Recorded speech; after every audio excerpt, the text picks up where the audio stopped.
Assalamualaikum warahmatullahi wabarakatuh.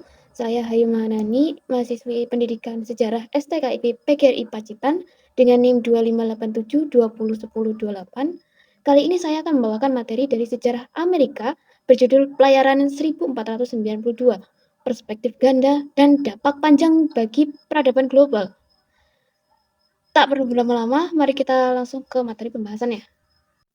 Pada akhir abad ke-15, Eropa sedang dilanda demam rempah-rempah yang saat itu hanya bisa didapat dari Asia melalui jalur darat yang dikuasai oleh Kesultanan Utsmaniyah dan pedagang Venesia. Jalur itu mahal, berbahaya, dan penuh pungutan liar.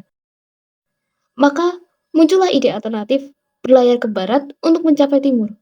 Sebuah gagasan yang saat itu dianggap gila oleh banyak ahli geografi Eropa.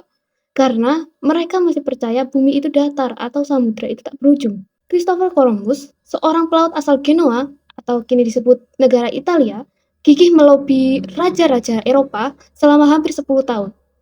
Ia akhirnya mendapat dukungan dari Ratu Isabella dan Raja Ferdinand dari Spanyol setelah mereka berhasil menaklukkan Granada.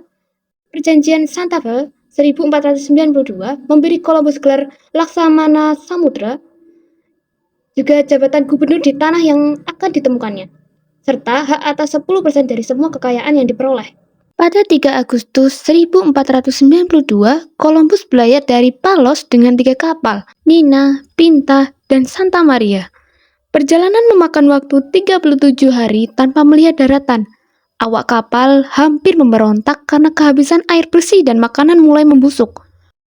Akhirnya pada 12 Oktober 1492, seorang pelaut bernama Ridorgo de Triana melihat daratan dari kejauhan. Mereka akhirnya mendarat di pulau yang disebut penduduk lokal sebagai Guanahani.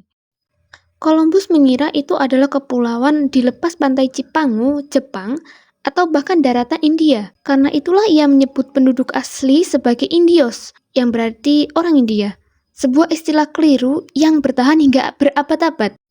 Ia tidak menemukan emas atau rempah dalam jumlah berarti, tetapi ia sangat terkesan dengan keindahan alam, kehijauan hutan, dan keramahan penduduk.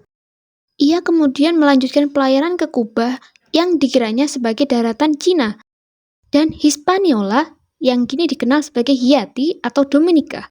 Perspektif pelaut versus penduduk asli. Pelaut atau Spanyol melihat daratan sebagai objek eksploitasi, emas, tanah, budak, dan misi penyebaran agama Kristen. Mereka menganggap penduduk asli primitif karena bertelanjang dada dan tidak mengenal senjata besi, sehingga mudah ditaklukkan. Sementara bagi penduduk asli, atau dikenal sebagai suku Taino, awalnya menyambut ramah, mengira kapal besar sebagai rumah terapung atau makhluk gaib. Mereka bingung melihat baju besi, pedang, dan wajah putih. Namun mereka segera menyadari bahwa para tamu ini haus akan emas dan memperlakukan mereka dengan kejam. Columbian Exchange. Istilah Columbian Exchange dipopulerkan oleh sejarawan Alfred Crosby pada 1972. Ini adalah salah satu peristiwa ekologis terbesar dalam sejarah umat manusia karena untuk pertama kalinya dalam jutaan tahun, dua benua yang terisolasi secara biologis bertukar flora, fauna, dan mikroba secara massal. Dari Amerika ke dunia lama, jagung, kentang, tomat, dan tembakau yang menyelamatkan Eropa dari kelaparan dan meledakkan populasi. Dari dunia lama ke Amerika, gandum, kuda, sapi, serta tikus yang mengubah landscape pertanian dan cara berperang suku-suku asli. Ini adalah salah satu perubahan lingkungan terbesar dalam sejarah manusia. Kontroversi, reinterpretasi, dan warisan abadi 1492. Selama hampir 500 tahun, Columbus dirayakan sebagai pahlawan visioner, seorang pemberani yang membuktikan bumi itu bulat dan membuka jalan bagi peradaban barat.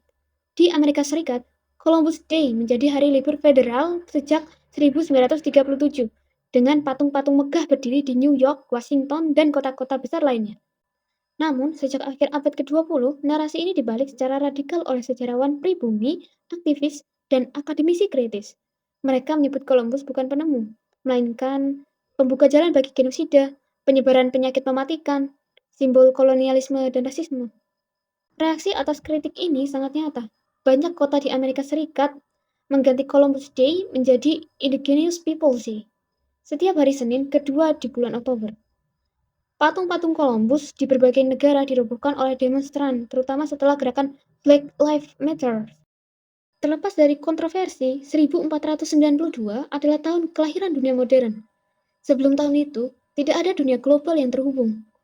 Setelah 1492, tidak ada satupun masyarakat di bumi yang bisa benar-benar hidup terisolasi. Dunia menjadi satu sistem, dengan segala ketimpangan, pertukaran, konflik, dan percampuran yang menyertainya.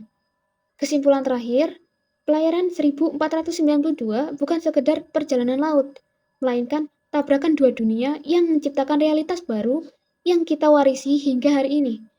Dari makanan yang kita makan, bahasa yang kita pakai, hingga cara kita melihat ras, kekayaan, dan kekuasaan. Sekian penjelasan dari saya.